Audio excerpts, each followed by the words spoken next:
Dan wilayah Jawa Timur juga berpotensi menghadapi ancaman cuaca buruk, masyarakat pun diminta untuk waspada. Sudah ada korespondensi CNN Indonesia Gita Gowinda di kantor BMKG Juanda Sidoarjo. Gita, dari pantauan BMKG, apa saja bentuk cuaca buruk yang harus diwaspadai oleh masyarakat dan daerah mana ini yang akan ataupun rawan terkena dari dampak cuaca buruk? Iya, selamat siang Renhat. Memang BMKG Juanda ini setiap harinya mengeluarkan peringatan dini daerah-daerah mana saja di Jawa Timur yang memang berpotensi untuk cuaca buruk atau terjadinya hujan lebat.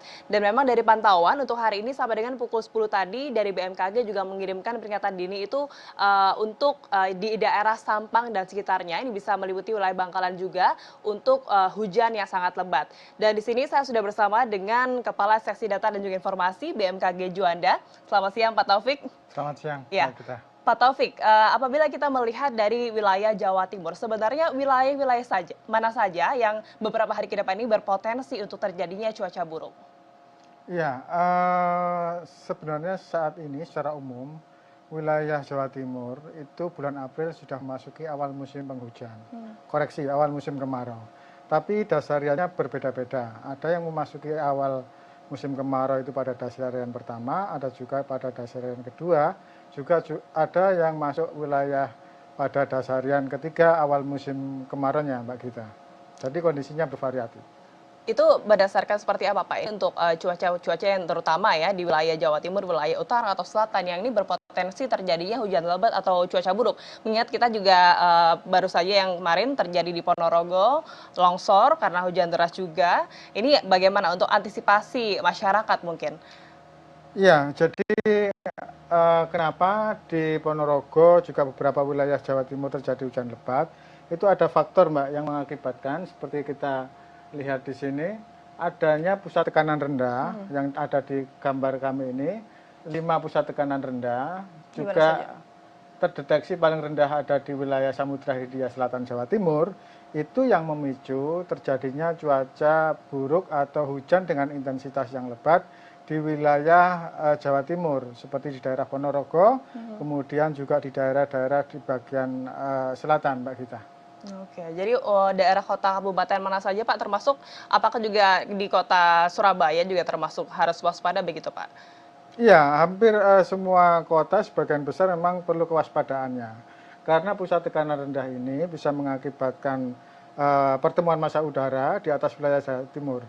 Dengan pertemuan massa udara atau wilayah atau istilah kami adalah konvergensi, itu bisa mengakibatkan pertumbuhan awan-awan hujan, awan-awan konvektif yang mengakibatkan beberapa wilayah di Jawa Timur, termasuk juga di wilayah Sidoarjo dan Surabaya ini terjadi hujan dengan intensitas sedang hingga lebat dengan durasi yang cukup lama, Mbak Gita. Oke, lalu untuk hari ini yang perlu diwaspadai Pak? Ya, kalau hari ini kita bisa lihat dari tampilan citra radar kami, Mbak Gita ya. Jadi citra radar kami ini bisa diakses langsung oleh seluruh masyarakat Jawa Timur melalui infocuaca.id, maka masyarakat Jawa Timur bisa melihat langsung kondisi awan hujan, awan peluang hujan yang ada di wilayah Jawa Timur, mulai dari Pacitan hingga Banyuwangi, kemudian mulai dari Bangkalan hingga Sumeneb, kondisi awan hujannya bisa dipantau, Mbak Gita. Oke, jadi kalau dilihat dari sini Pak, kota-kota mana saja Pak bisa dijelaskan lebih untuk yang mungkin harus diantisipasi Pak?